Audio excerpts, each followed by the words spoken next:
So, hello everyone, and thank you for being with us today. I am Professor Christopher Kelly, and along with Dr. Gary Pankhurst, we are the directors of the International Investigative Interviewing Research Group, and we want to welcome you to the first iIIRG in Conversation webinar. For those of you new to iIIRG, we are a worldwide network of practitioners and researchers, including students and early career professionals, working on the many facets of this thing we call investigative interviewing. Before we get going, Gary and I would like to invite anyone who wishes to become a member of iIIRG to do so by going to our website, iiirg.org, where you'll have access to members-only content, including being connected to our growing network of professionals, recordings of this and future webinars, plus those from previous events, and discounts for in-person events such as the Masterclass and Conference. Speaking of those in-person events, our next one, being organized by the esteemed Dr. Kirk Luther, is happening the week of 17 June at Carleton University in Ottawa, Ontario, Canada. The week begins with a 2-day masterclass on interviewing older adults, followed by 2.5 exciting days of research presentations, practitioner case studies, thematic roundtables, and the best opportunity in the world to make new friends and professional connections while catching up with old friends and connections. The submission site is now up and running. Abstracts are due on the 1st of March, with decisions coming shortly thereafter. Stay tuned for registration information, including delegate costs and lodging information, all of which will be coming very, very soon. Finally, if you'd like to become more involved with iIIRG, there are opportunities to do so, and you can contact me or Gary if you'd like to discuss further. Without further ado, today's inaugural webinar is titled Interviewing Witnesses, Eyewitnesses and Victims in Cross-Cultural Contexts. And we are lucky to have 3 amazing presenters with us to bring to life this essential topic. And before I introduce our first speaker, I'd like to say we will reserve question and answers to the end of the 3 speakers, but you're welcome to contribute your questions to the Q&A and the chat. And Gary and I will be moderating that discussion after our 3 speakers. First up is Dr. Annelies Vredeveldt, a legal psychologist and associate professor in the Department of Criminal Law and Criminology at VU University, Amsterdam. She is co-founder and director of the Amsterdam Laboratory for Legal Psychology. She leads an ERC starting grant research team that investigates eyewitness memory in cross-cultural settings. Dr. Vredeveldt regularly appears as an expert witness in criminal cases and serves on advisory committees of the Netherlands Register of Court Experts and the Dutch National Police. She teaches the psychology course in the International Law and Society program at the VU and Project Reasonable Doubt, in which potentially dubious criminal convictions are reevaluated. Lastly, Dr. Vredeveldt was the recipient of the 2022 Academic Excellence Award at the iIIRG Conference in Winchester, England. So thank you, Annelies. I will turn it over to you. Thank you very much. Let me first share my screen. All right. So unless I hear otherwise, I'm going to assume that you can now see my screen. Thanks so much for coming. I was quite amazed at how many people were interested in the topic and happy to hear us talk about cross-cultural contexts and eyewitnesses and victims. So today I'm going to talk about interviewing eyewitnesses and victims in cross-cultural contexts. And why are we doing this? Well, as you all know, investigative interviews often involve people from different cultural backgrounds. So an eyewitness or a victim may have a different background from the investigator or the interviewer. And that could bring specific issues with it that cannot be found when you have people from the same culture in an interview. So most of the research to date has been done with weird witnesses. That stands for witnesses from Western, educated, industrialized, rich, and democratic backgrounds. In fact, 96% of participants in psychology studies are from weird countries, and that represents only 12% of the world population. So there's a clear gap here between what we do in research and what reflects the world population. And today we're going to talk about some research that involves people that are not from weird countries, or not only from weird countries, to investigate whether maybe there are some cultural differences or cross-cultural communication challenges that we should take into account. So today I'm going to talk about three themes: emotions, stories, and interaction. So I'm going to focus on how do people from different backgrounds experience or express their emotions, how do they generally tell their stories, and how do they generally answer questions and interact with the interviewer. In these themes, I'm going to draw upon some illustrative examples, some quotes from a South African field study that I collected data from 100 video recorded police interviews in South Africa a while ago. And my postdoc, Laura Weiss, has analyzed those recordings for cultural differences and cross-cultural communication challenges. And she's conducted a qualitative analysis, and I'm going to show you some quotes from those interviews with real victims and real witnesses conducted by the South African police in mostly cross-cultural interactions, just to give you a bit more of a concrete idea of what I'm talking about when I'm talking about these theories and concepts.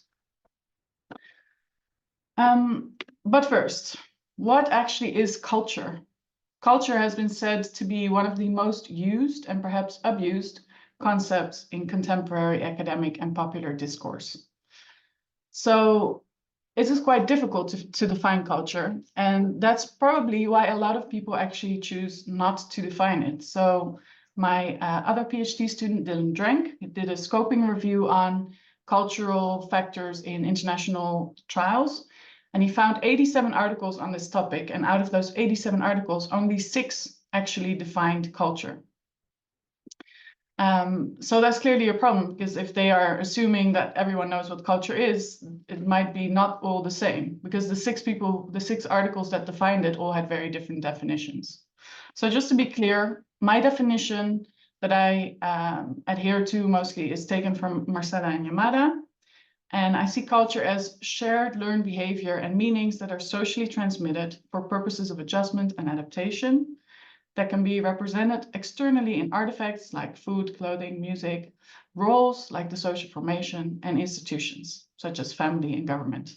And this is the definition I've also used in articles, for instance, the Vredeveldt et al. 2023, which I did with Zoe Gibbon-Wilson and Amina Memon, who's also here, where we looked at culture, trauma, and memory in investigative contexts.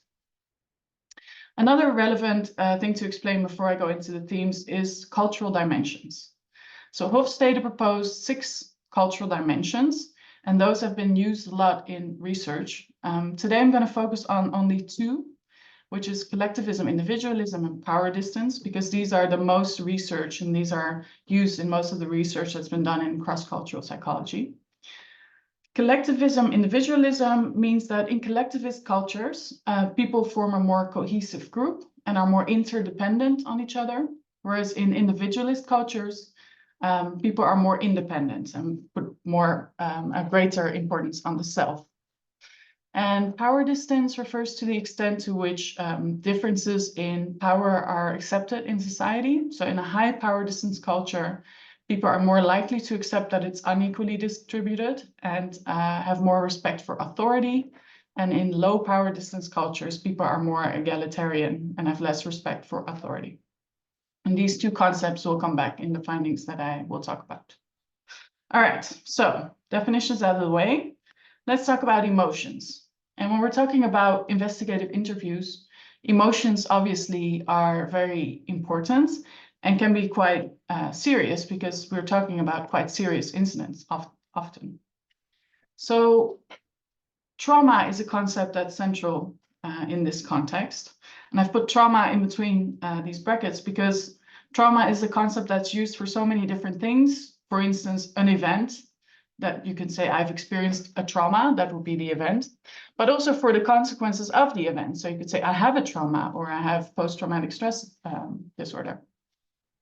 So when we talk about experiencing trauma, as a Western point of view, we have certain ideas of what would constitute traumatic events. For example, in 1966 in Wales, the trash pile of a coal mine collapsed onto a school, killing 144 school children and teachers. Now this, I think, most Western people would say would be considered traumatic, most Western people today at least. But interestingly, researchers have looked into the aftermath of this disaster and looked into how survivors were doing. And they didn't really find significant mental health problems or post-traumatic stress symptoms after this disaster happened. And that's been explained by the idea that back in 1966 in rural Wales, maybe trauma and stress wasn't such a big topic, and maybe people didn't really think about it in those terms. And the idea is that if the society feels like you should have a trauma, then that might be a self-fulfilling prophecy where then you do have a trauma because you think, because that the expectations of having a trauma could actually cause the trauma itself. So the point of this example is to show that maybe in other cultures, other times, and other societies, certain events that we consider traumatic may not be experienced as traumatic, and vice versa, of course. Another important notion when we're talking about cultural differences is how do we express emotions or trauma? And in the West, we often express emotions in psychological terms like depression, anxiety, those kind of terms. But in a lot of the rest of the world, emotions are actually often expressed in terms of physical symptoms. So for instance, Cambodian refugees often complain of neck pain and dizziness. And Senegalese and Salvadorian refugees both often talk about this sense of bodily heat, for instance. So there are specific physical symptoms that are associated with having gone through a potentially traumatic event. Another thing we see in the literature, especially when you talk, for instance, about asylum seekers, is that perhaps people are not displaying enough emotion. It's not sufficient emotion or not appropriate emotion. So immigration officials might expect someone who's telling a horrific story to be very emotional, sad, upset, angry, or anxious. Whereas the person may not display those emotions, which is then seen as maybe they are being deceptive. But again, there are cultural differences in how you express emotions. So a more concrete example from the South African field study, as I said, that Laura Weiss, my postdoc, and I are working on. Here's an example two examples from 2 interviews. So in general, the thematic analysis showed that white victims and witnesses in the South African sample tended to express more emotion, also for less severe crimes, than Black African victims. Now, I'm not equating their race with their culture, but in this case, the white victims speaking English or Afrikaans had specific cultures, and then Black African victims were usually Xhosa, which we could tell from the fact that they spoke Xhosa, which is the most common Black African group in the Western Cape where we collected our data. Anyway, so white victims seemed to be more emotional.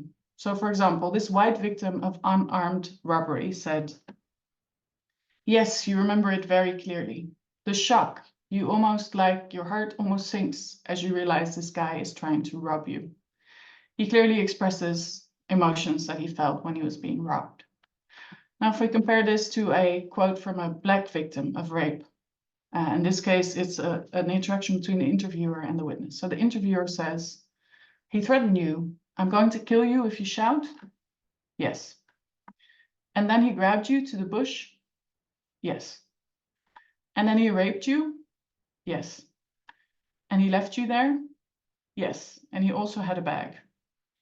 So from this example, you don't see much display of emotion, which of course doesn't mean that this victim doesn't have emotions about this, but she's not really expressing emotions in the way that an interviewer from Western cultures might expect. Now, that brings me to the last topic within the theme of emotions, which is responding to emotions. So of course, when you're in an investigative interview, it's not only relevant how the witness expresses their emotions, but also how you respond to them as an interviewer. And in the South African field study, what we found was that in the interactions that were with people from the same culture, so the witness and the interviewer were from the same culture, the interviewer seemed to be more empathetic towards the witness or victim. Whereas in intercultural interactions, empathy seemed less pronounced. So I'll give you an example. This is an interaction between a Black African witness and a colored interviewer. The witness says, "Then he started searching my purse." You don't need to tell me all the details. And then he told me to take off my skirt. I was wearing a skirt. Then I asked him why. Then he told me he's going to rape me. Then yeah. Okay, that's fine. It's enough, thank you. It was 7 o'clock. Was it kind of lightish, would you? So here you don't really see a whole lot of empathy, and the interviewer is not really encouraging the witness to talk or being empathetic towards their responses. Now, if you compare this to a interaction between a Black African witness and interviewer, both Xhosa, you can see more empathy there. So this witness says, on my way home, I met 3 guys. Then the witness breaks off and cries for about 5 minutes. The interviewer says, did you talk much about this incident, or you haven't had that chance? I talked about it with my bosses and my sister if she's at home. Do you feel like you want to carry on explaining? So here you see the interviewer is much more in tune with the witness's emotions and giving her a chance to stop or asking about what she wants, what she needs. So these are some examples about emotions. Now I'd like to move on to the second theme, which is stories. So how do witnesses from different cultural backgrounds tell their story? When we look at the research in cross-cultural psychology, so not necessarily legal psychology, but just more basic psychology of how people describe events, often the comparison is between individualist cultures and collectivist cultures. And what those studies tend to show is that in individualist cultures, the people focus more on elements in their descriptions. They focus more on individual experiences, specific details. Their descriptions are more emotionally elaborate and more abstract. And in collectivist cultures, there's more focus on context, on collective experiences, more on general routines. They are more emotionally neutral in their descriptions and more concrete. Now, to make this a little bit more so what does this mean? How would this look in practice? I came up with an example of 2 witness descriptions of the same event. Let's say that a US witness describes an event as, I saw an aggressive a-hole with a red tie slap an elderly woman in the face. So US is one of the highest countries in terms of individualism. And compare that to a Ghanaian witness who is very high on collectivism. We were walking on the street when we heard a man yelling and hitting his mother. So this could be the same event that they're describing in very different ways. And to break that down, you can see a focus on the individual by the US witness and focus on the collective by the Ghanaian witness. More abstract terms like aggressive versus more concrete terms like yelling. More emotional terms like a-hole, more neutral terms like man. A focus on elements such as the red tie, or a focus on the context, such as they were walking on the street and the relationship between the 2 people, his mother. And finally, more specific, slap in the face, and more general, hitting. So this it's a fictitious example, but it just shows you how different a description of the same event could look based on these different elements that we find in collectivist versus individualist cultures. Now, there's also a difference in the level of detail that's been shown in basic cross-cultural psychology, and we also found it in our field study. So what we found in our field study was that white and colored witnesses, so colored is a separate racial group in South Africa, white and colored witnesses tended to provide more detail than Black African witnesses. So take, for example, this statement from a white victim of mugging. This is the start of her statement. Okay, it was last week Thursday. I'd just come back from doing my shopping and I crossed over to the car park and I was walking through Southfield and the Southern Lodge Hotel. They're busy building there. And I happened to walk down the road behind the Southern Lodge Hotel when these 2 people were walking in the road. And I'm not going to read the rest of her statement because this is what her statement looked like. Lots of detail, lots of times, locations, specifics, very, very detailed description. And this is an extreme example, but even as a broader theme, we saw that most white and colored victims and witnesses were much more detailed in their description. Now, comparing that to a statement by a Black victim of rape, the statement I'm going to read out to you is the entire statement that you made about the event, complete. I came back from somewhere and I was going to 23, so I met this guy, slapped me across the face, and I asked, why are you doing this to me? And he said, I've been wanting you for long. Why are you giving me the runaround? I thought to myself that I'm scared of him because he's a criminal, and I gave in. I gave in and he took me to this place and he took my clothes off and did what he did.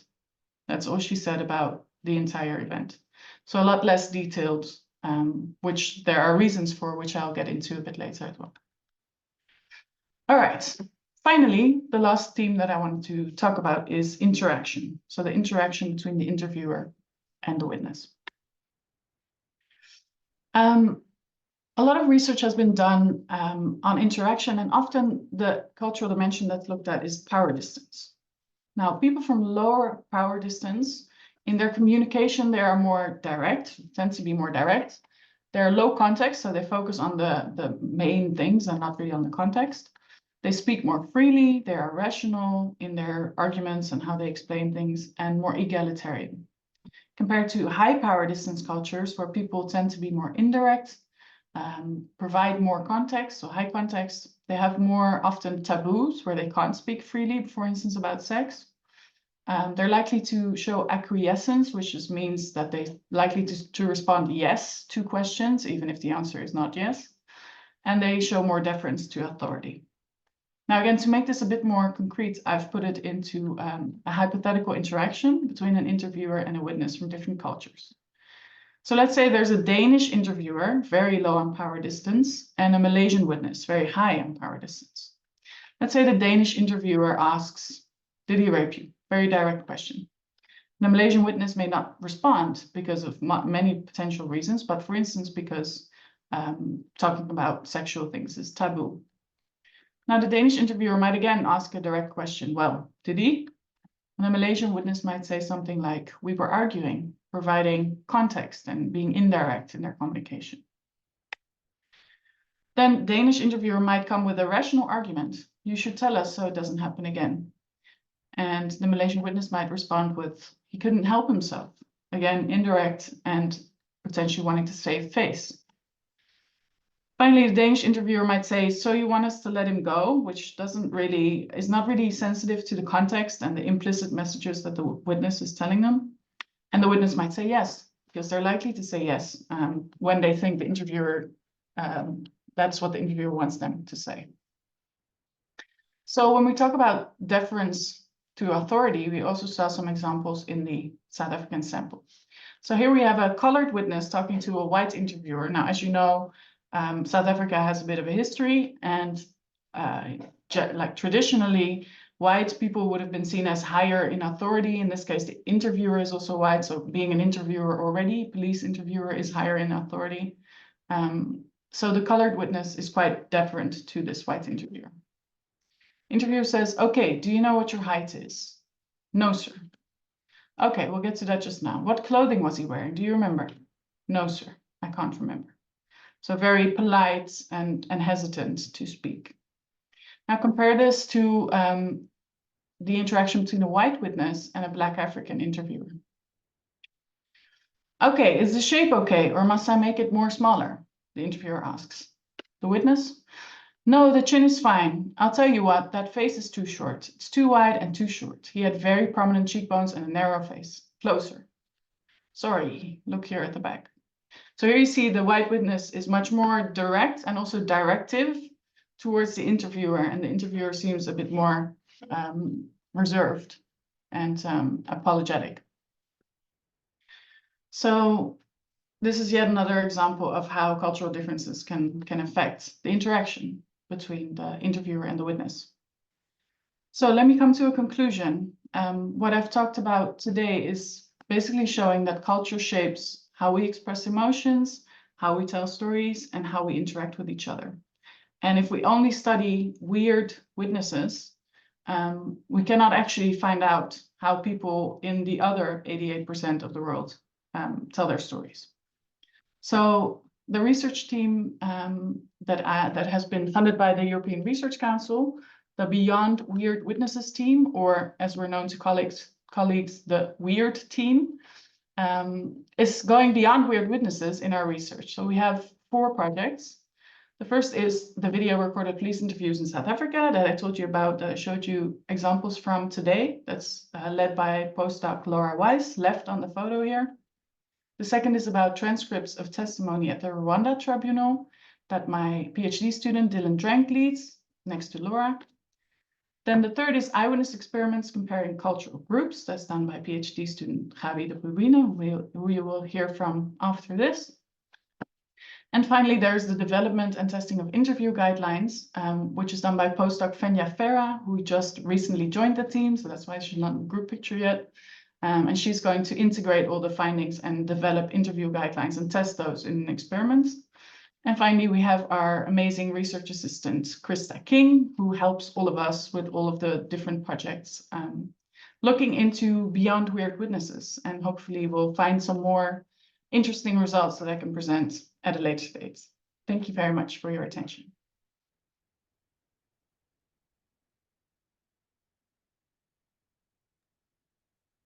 Thank you, Annelies. That was excellent and very interesting. And if anyone would like to contribute questions in the chat or the Q&A, please do so, and we'll circle back around to them at the end.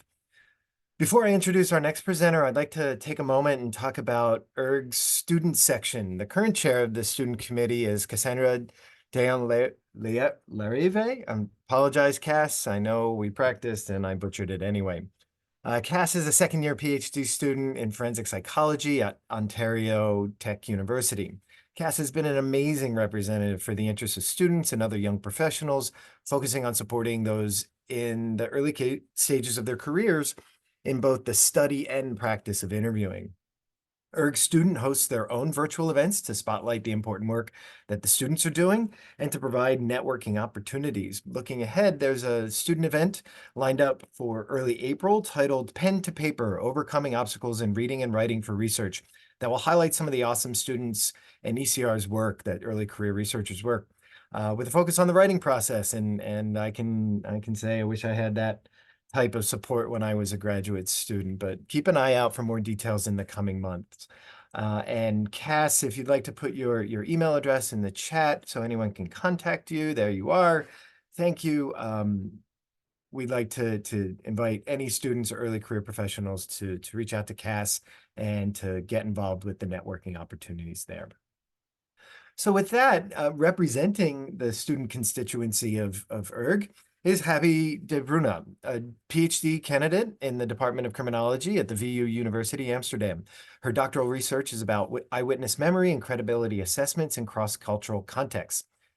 It is a collaborative project of the Amsterdam Laboratory of Legal Psychology and the Center of International Criminal Justice. The project focuses on experimental comparisons of statements made by sub-Saharan Africans and Western Europeans. As part of her master's thesis, Gabi investigated cross-cultural differences in object recognition and depth perception, comparing asylum seekers from sub-Saharan Africa to a matched Western control group. This study was published in Applied Cognitive Psychology. Furthermore, Gabi has worked on a Rwandan legal case as part of Project Reasonable Doubt. Within that project, she analyzed statements from Rwandan genocide survivors. She is interested in eyewitness memory, investigative interviewing, and credibility assessment in cross-cultural settings, and has a passion for the African continent, where she spent 6 months during her bachelor's program. So I'll turn it over to you, Gabi. Thank you for coming and being here. Thank you.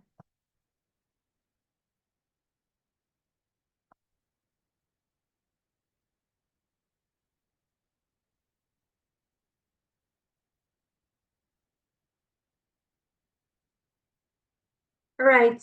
Hello, everyone. My name is Gabi de Bruyne, and I'm a PhD candidate at the VU University in Amsterdam.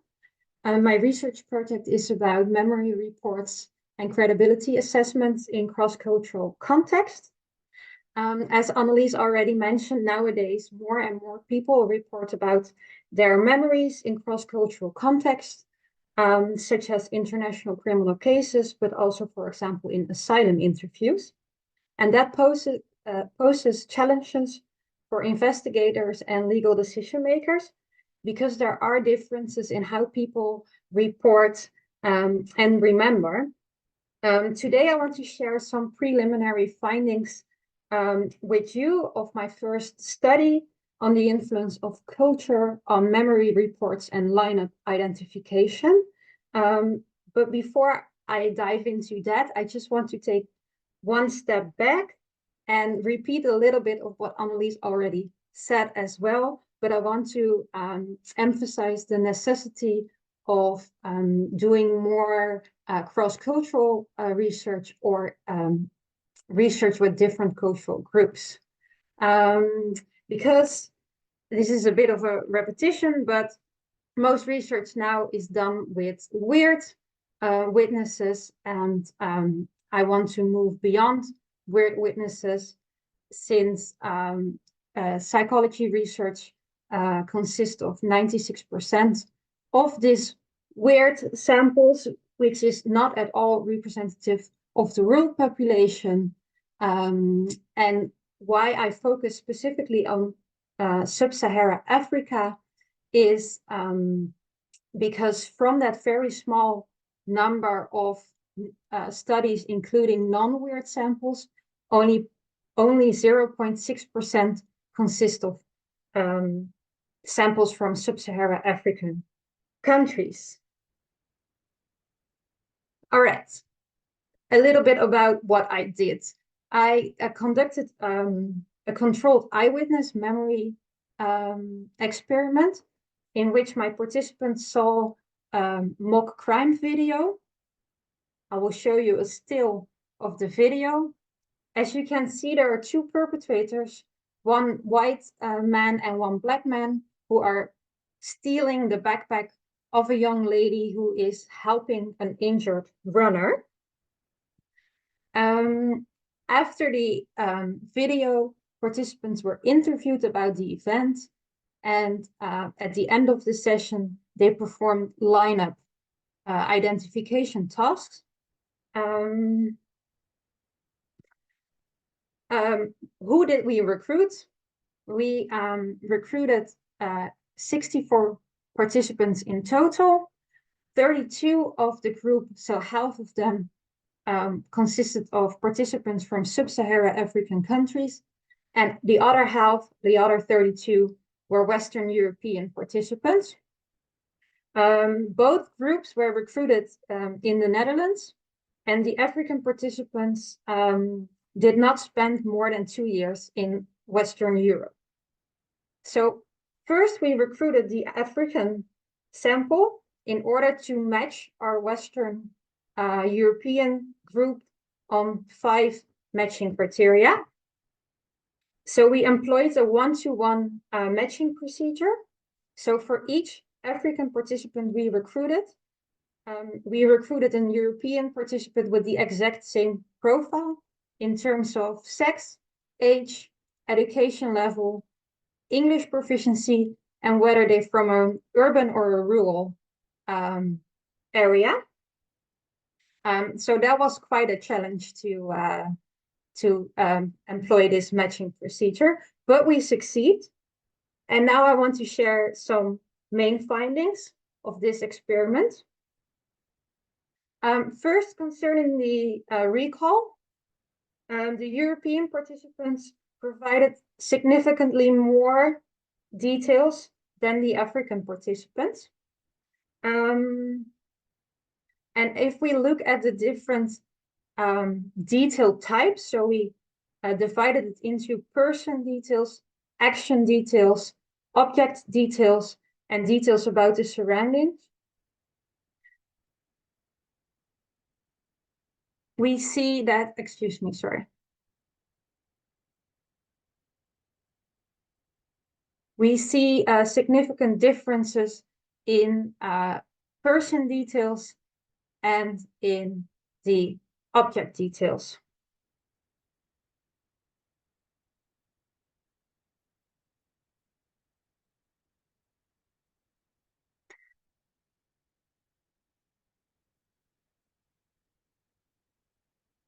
But if we looked at the word count of the free recall phase, we didn't see a difference there. So they use approximately the same amount of words. the African group and the European group. The African participants used slightly more words to provide fewer details. And also, if we look into accuracy, we didn't find the differences there. So the Europeans were as accurate as the African participants. The second finding I want to share with you is about the lineup tasks. So our participants performed different lineup tasks. So 2-person identification lineups. So one of the black perpetrator in the video and one of the white perpetrator in the video. And all participants also performed object recognition lineup tasks. One for the soda can and one for the backpack that got stolen in the video. Participants either saw a target present lineup or a target absent lineup, and the versions were randomly assigned to each participant. And this is the finding regarding the lineup tasks. So I would just quickly talk you through this table. So a hit obviously means that for example, the perpetrator was picked out of the lineup in a target present lineup. Correct rejection is if the participant saw a target absent lineup and correctly rejected that lineup. An incorrect rejection means that the participant saw a target present lineup but rejected that lineup by saying that the person is not present in that lineup. False means that the participant picked the replacement of the target in a target absent lineup. So the innocent suspect. Filler means that they just randomly pick someone from the lineup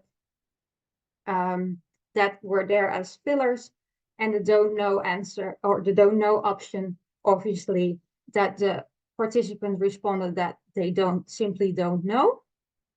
And then I want to highlight 2 of these answer options where we found differences between our African group and our Western European group. And the first one is the correct rejections. As you can see, our European participants were more likely to correctly reject the target absent lineup than the African participants. Yes, so you can see it in this overview.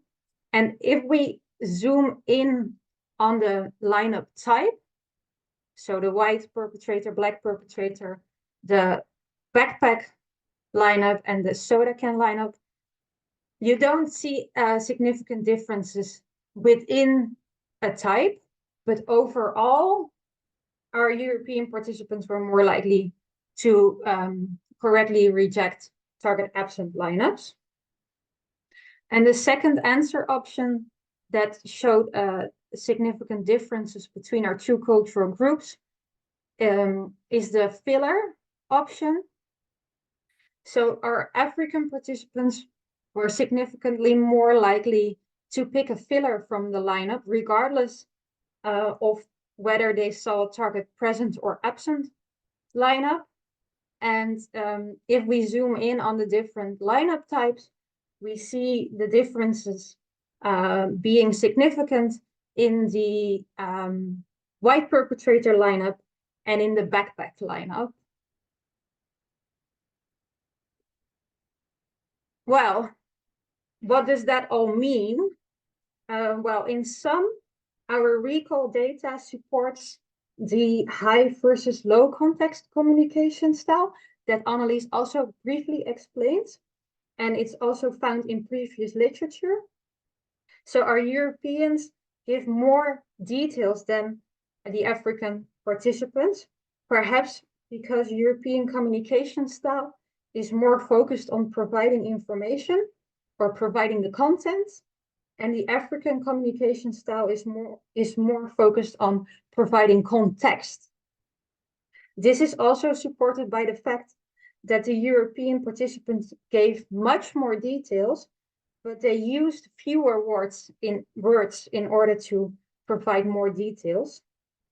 The lineup data supports the acquiescence bias from previous research. So the African participants were much more likely to just choose someone, the fillers, while the Western Europeans were more likely to correctly reject a lineup. And this response style might come from the desire to agree with a conversational partner, especially an authority figure. And this desire may even outweigh the desire to provide an accurate response. One limitation of this research is that it concerns a staged event, and recalling something that you actually experienced yourself is different and probably more emotional. That is why I have currently another experiment ongoing, and it's about emotional memories, so more about autobiographical memory reports. And I have recently collected interviews in Ghana, West Africa, and we're currently recruiting and interviewing the Western European control group for this experiment. And my last experiment within my PhD project, we will show the memory reports obtained in experiment 2, so about the emotional life events, and we will ask the Dutch Immigration Service to evaluate those memory statements. So there's still hopefully lots of exciting data coming up from these 2 experiments, and I hope to share the results of these experiments with all of you in the near future. So thank you for your attention.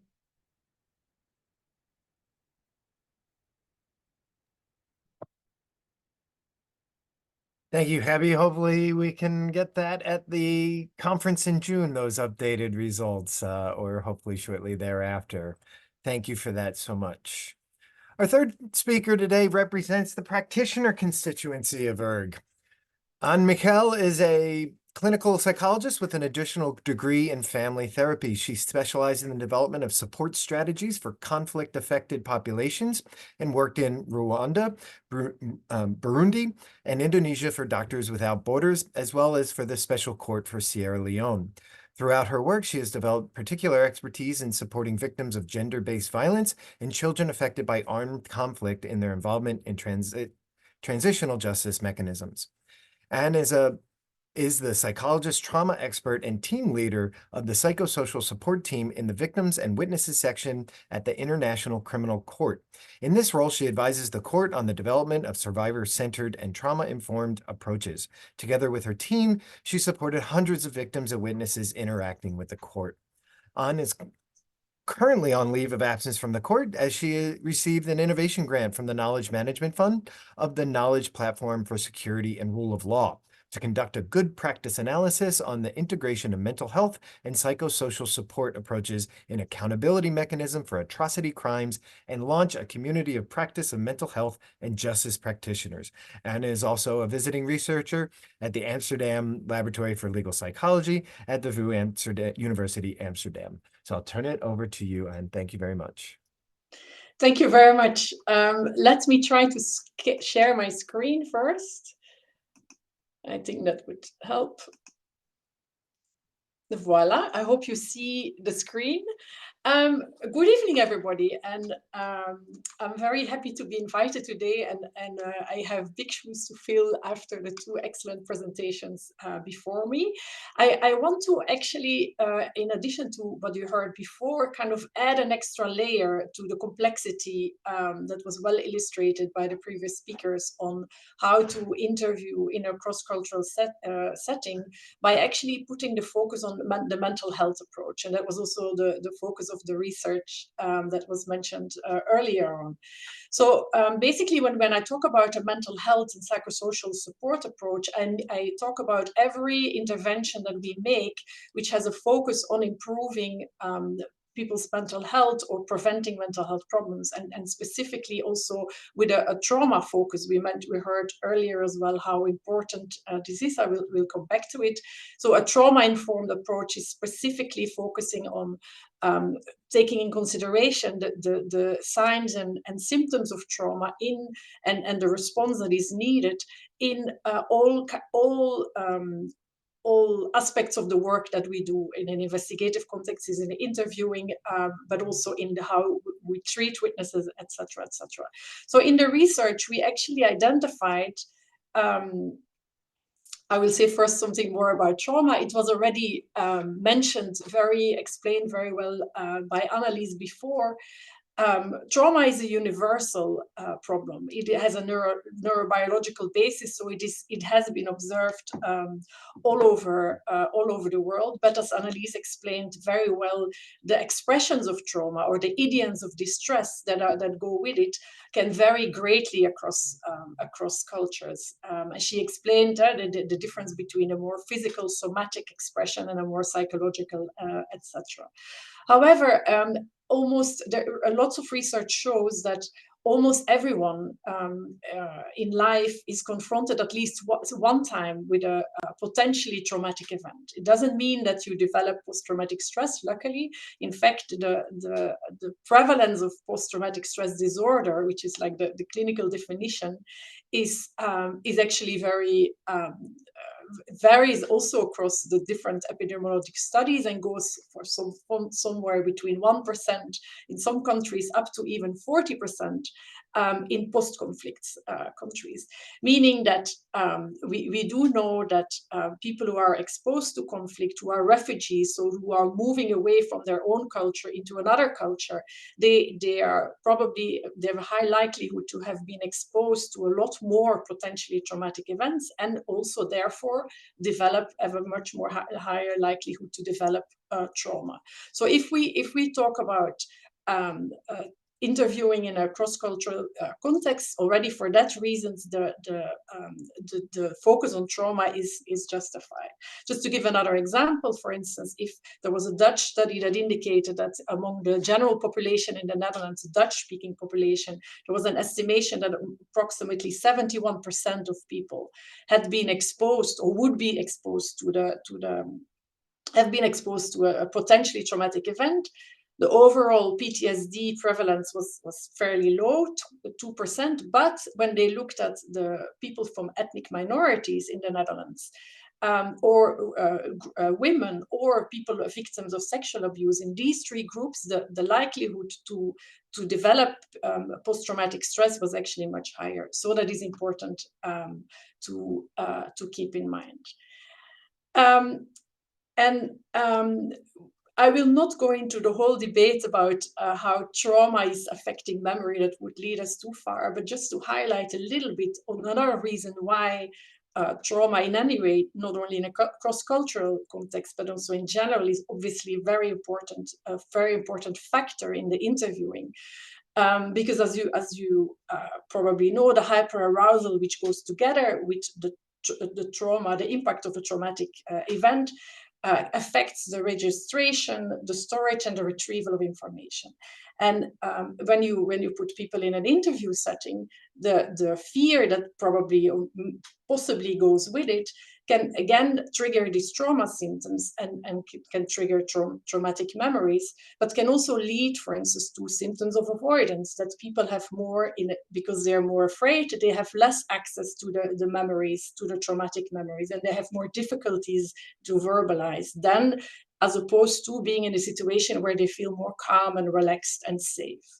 At the same time, they might also suffer from intrusive thoughts and flashbacks, which can intensify memories, but also affect the ability to concentrate. But, and that is important for tonight, what is important to know is that the interviewer attitude and the way the interviewer relates to the interviewee can make an enormous difference in the way people suffering from trauma have access to their memory. So there are incredible individual differences, and the interviewer factor plays an important role. So in the, I'm sorry, I need to go to the next slide. Yeah, in the study I conducted, we actually identified a number of moments in the whole process of. We looked at the involvement of people in accountability mechanisms for atrocity crimes. So we looked at the whole process, and there are a number of moments in this process which are particularly important to actually apply a mental health approach, have attention for how the well-being of witnesses and victims, because you can either gain their trust or lose them.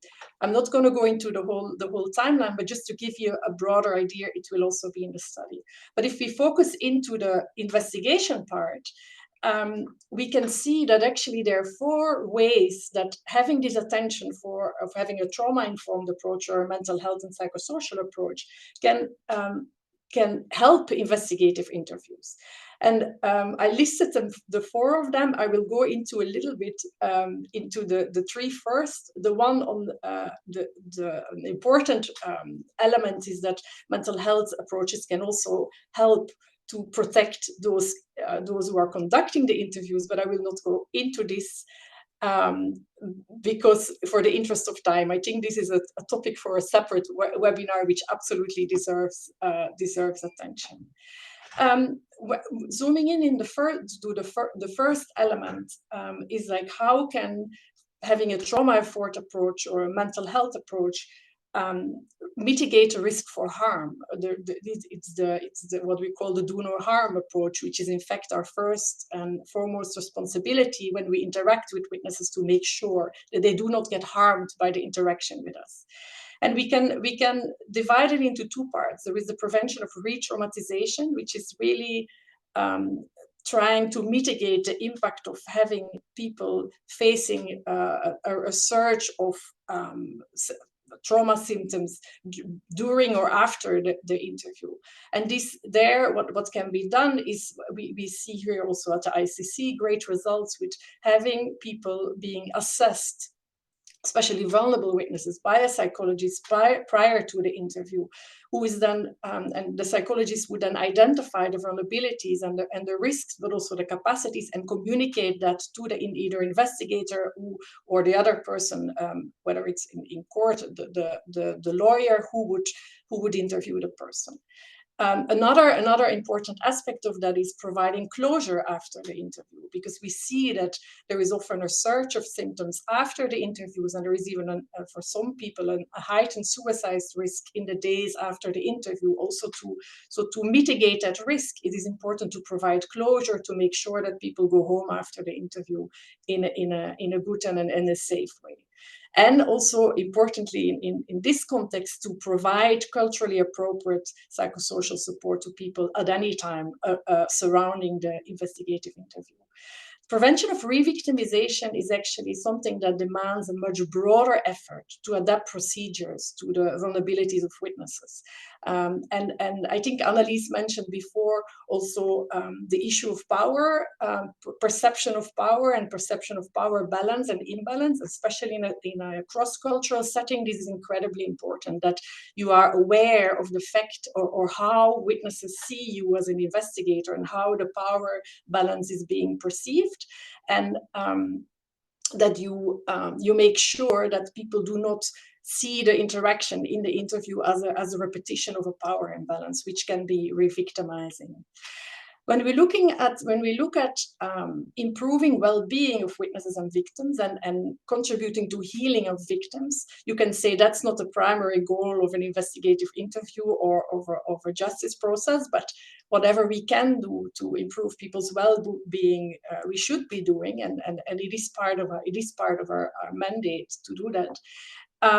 We first have to see how we define well-being, right? I mean, well-being, I would say, is I think that what comes closest is the definition of a sense of coherence. A sense of coherence means that people have or refers to the way or the level in which people have a feeling that they are having they can give meaning to their life, they have control over their life, they have a sense of agency, and they feel connection. So when they have a sense of coherence, their well-being is higher.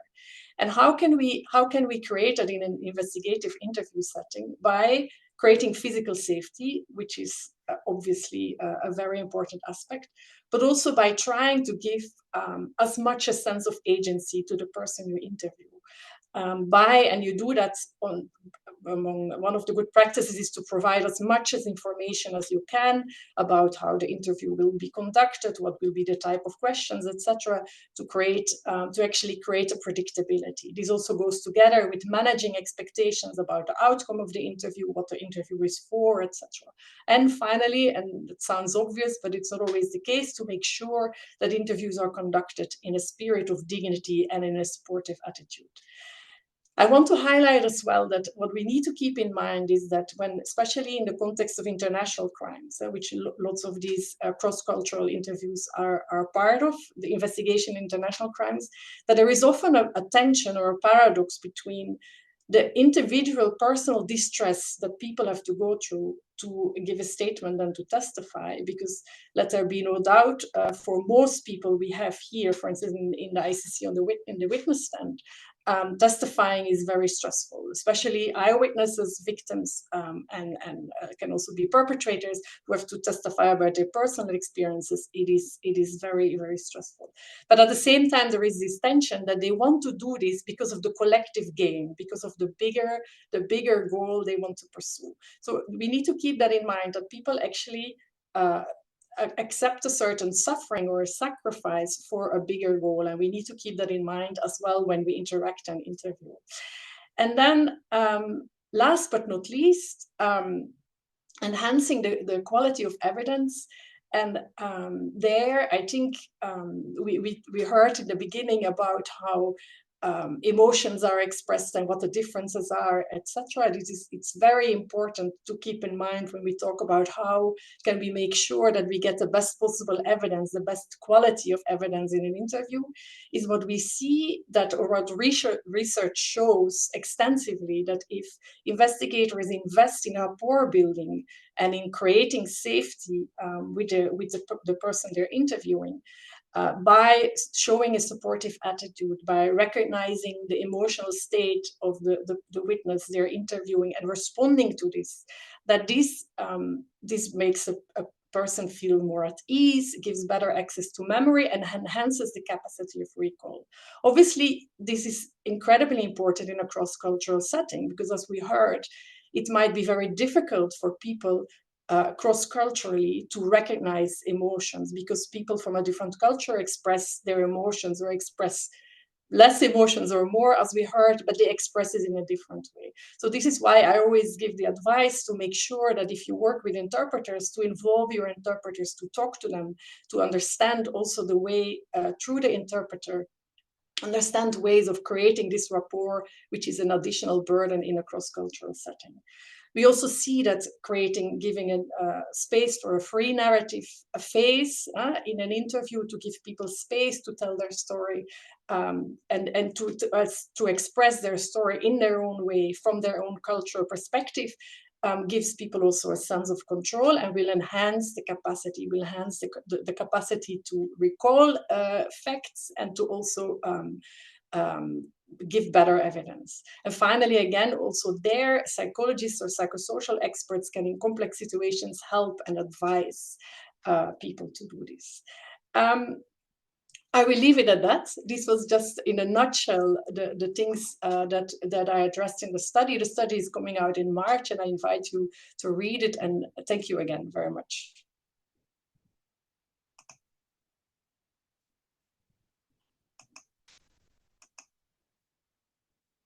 Thank you, Anne. And before we jump into Q&A, I just want to give my heartfelt thanks to our three presenters today. These were excellent presentations. I know I learned a lot, and I'm sure everyone else did. And so I invite you all back in, and we've got some questions. I'll throw them out to each of the presenter to whom they're directed, but please feel free to generate a little conversation amongst the group. Don't just feel like you need to wait for your question. So we'll start with Annelies. There was a question about about rapport. How was the process of the interview explained and the interviewee expectations in providing detail? So maybe I think there's a question about a little bit more of the procedure of your study. Sure, thanks. So I assume this is about the South African study that I was referring to. And that was a field study. So the interesting part about field study is that you get really good, really interesting real life data. But the less good part about field studies is that there is very little control over what people do. So in this case, the police interviewers just use their own sort of method that they normally use to build rapport, to question the witnesses, which was very variable across the interviewers. So we had, I think, 16 interviewers, and some of them were very good at building rapport and asking open questions, and others were less so. And that was not part of the experimental manipulation, so it just differed across interviewers. Great. And I think this came out during your talk, Annelies, but I think many people, everybody can contribute to this one, which is that an attendee named Rosa Manson says she worked for the British Red Cross and dealt with international family tracing, and found that those who had suffered trauma have no idea of chronology. And so how can the cognitive interviewing techniques be applied in this sociocultural sense to or by the police? Should I start? And then maybe Anne and Fabi can add if they want. Sure. So I think this is an excellent point. And yeah, trauma obviously has different effects on memory, like Anne also mentioned.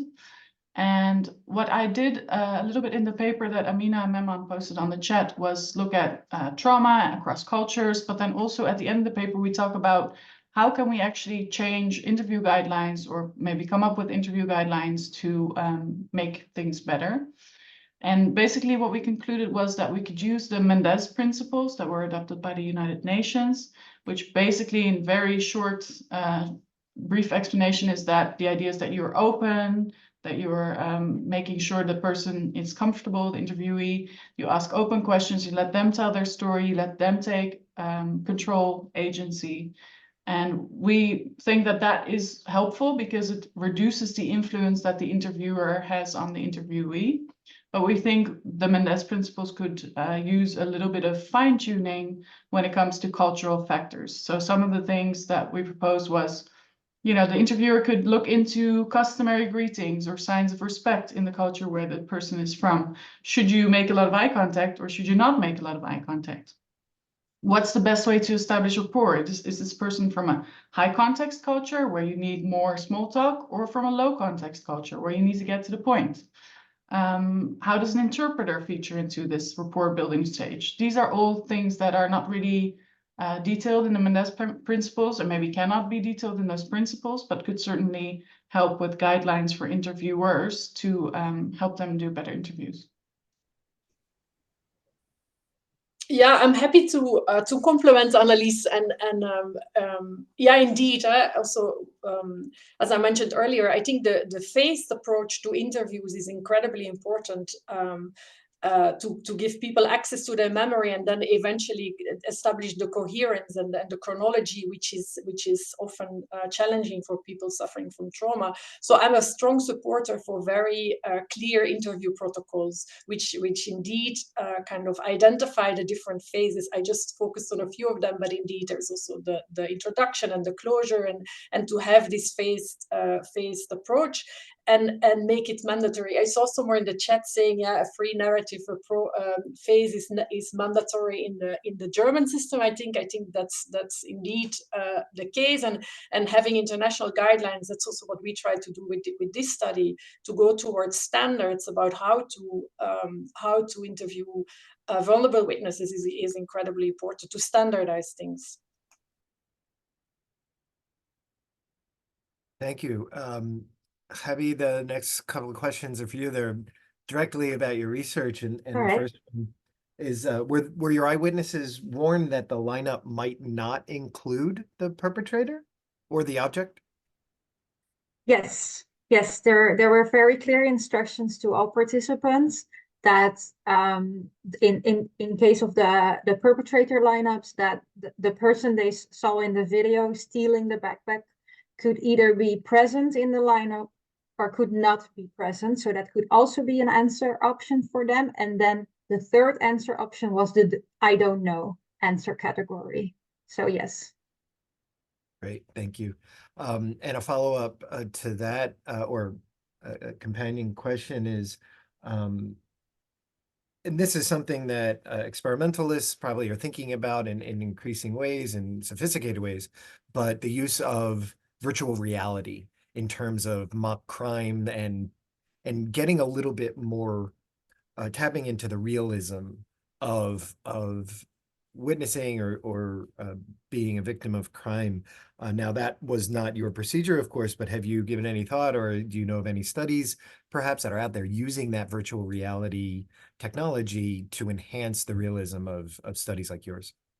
Yeah, I think that could definitely work. I'm most certainly not an expert on virtual reality, but I can see that help creating a more realistic event, mock crime event, for example. So I could definitely see. I'm currently not aware of any studies that use virtual reality in like a controlled eyewitness experiment setting, but I'm happy if someone in the audience knows any studies about. Yeah, I would happy to read them. Yes. If anybody has any suggestions on that, please drop them in the chat. They'll be appreciated. So next, Anne, I think this is for you, and it's about interviewer feedback. The interview experience. Did you observe any cultural impact in terms of willingness or reluctance, as in the first presentation that Annelies did? And it would be interesting to hear best you phrase the question to obtain the highest level of accuracy. You mean interaction between or feedback from the interviewer, right? You're That's asking. correct. Yes. I think that's what they're asking. Yeah, I think what research shows, and there was an interesting Norwegian research, not in an intercultural cross-cultural setting, but still very interesting, is that whenever the more the interviewer is able to express this empathy, what Annelies was referring as well, by using small statements, by using the name of the person, for instance, by repeating, by asking questions about how, or kind of feeding back to a person how what you see is like, I see or I see you're nodding, or I see you're crying, etc. And actually techniques which psychologists and psychotherapists developed in therapeutic settings, that this helped to create this rapport and actually had a positive impact in the way people perceive the kind of the way people perceive the interview and experience the interview, and also in the level of detail and information. But again, there, cross-culturally, I think the point Annelies was making earlier of adapting this to the realities of the person in front of you is incredibly important. And again, there, if needed, you can use interpreters as well, without going over the boundaries of their job, but to actually be your partner in trying to establish this rapport, but and kind of having this therapeutic alliance with the person you are interviewing. I hope that's an answer to the question. I think that was good. I'm going to turn it over to my partner in crime, Gary Pankhurst here. Go ahead, Gary. Thanks. Okay, thank you. Just a few more questions here, and this is for all of the panel.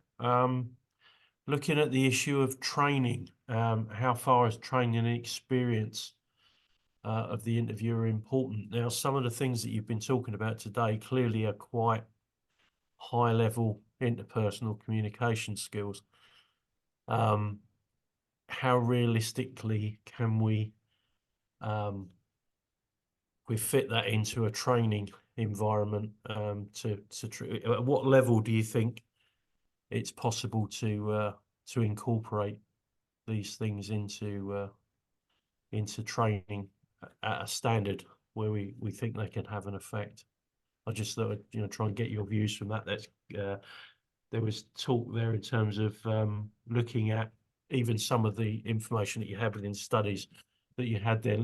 There was quite a lot of closed and direct questions, which is a sort of a fairly well-established and basic tenet of things that we like to try and avoid. I just wondered what your thoughts were on how we could potentially move to looking at these other concepts. You wanted to say something, Annelies? No, it's fine. Go ahead. Okay. No, I think yes, absolutely. I mean, it is interviewing is a difficult job, right? And it asks a lot from interviewers, especially in intercultural settings, and even more so in interviewing people suffering from trauma. I'm a strong advocate for specialized training, especially for vulnerable witnesses. I mean, it goes without saying that the victims of sexual violence, etc., children as well. For that, you need absolutely specialized training, but also for other witnesses. And there are good trainings available on the different training models that are out there, trauma informed. So it's only an encouragement to train yourself and learn more about this.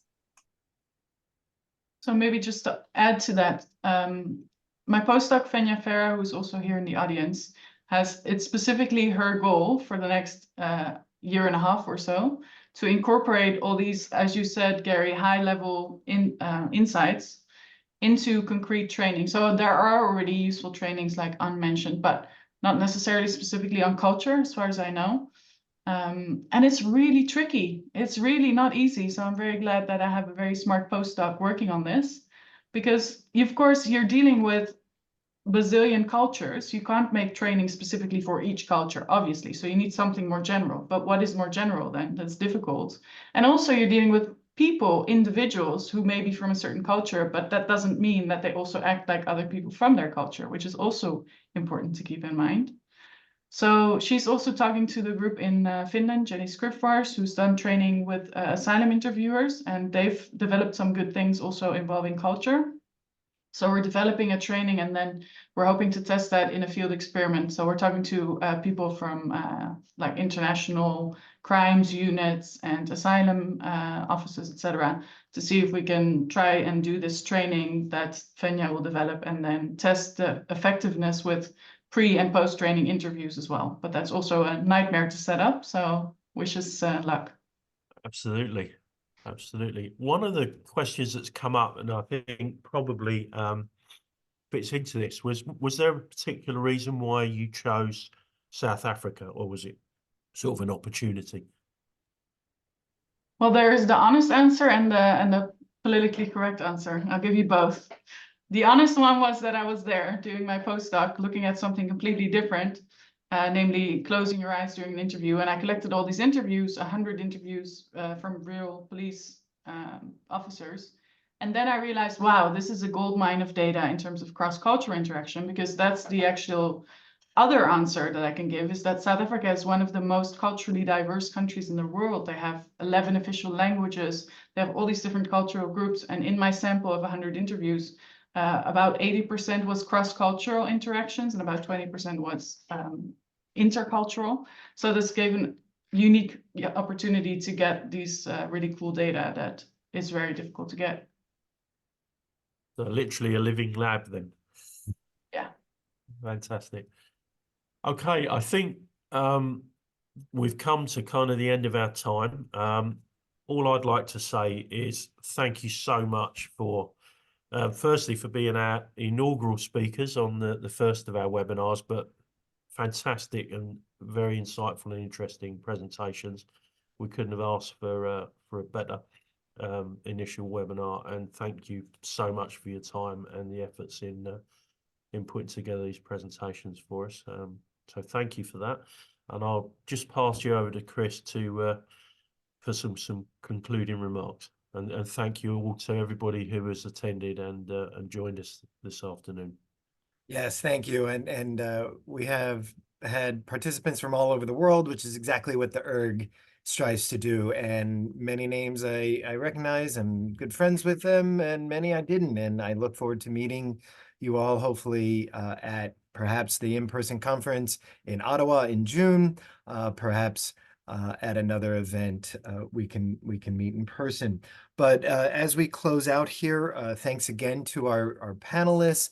Thank you, Gary. Thank you, Cass from iIIRG student, but also Brian Campbell, who is working behind the scenes. He's the one with the iIIRG icon, and without him, we wouldn't have had this wonderful event. So please, if you're interested in membership, go to iirg.org and sign up there, and be on the lookout for our next webinar happening in early May, which the topic will be interviewing older adults. And finally, the abstracts for the iIIRG conference are open, the abstract site, and they will be due in about a month. So with that, we'll close it out. And thank you, everybody. I hope to see you again, and everyone be safe. Take care.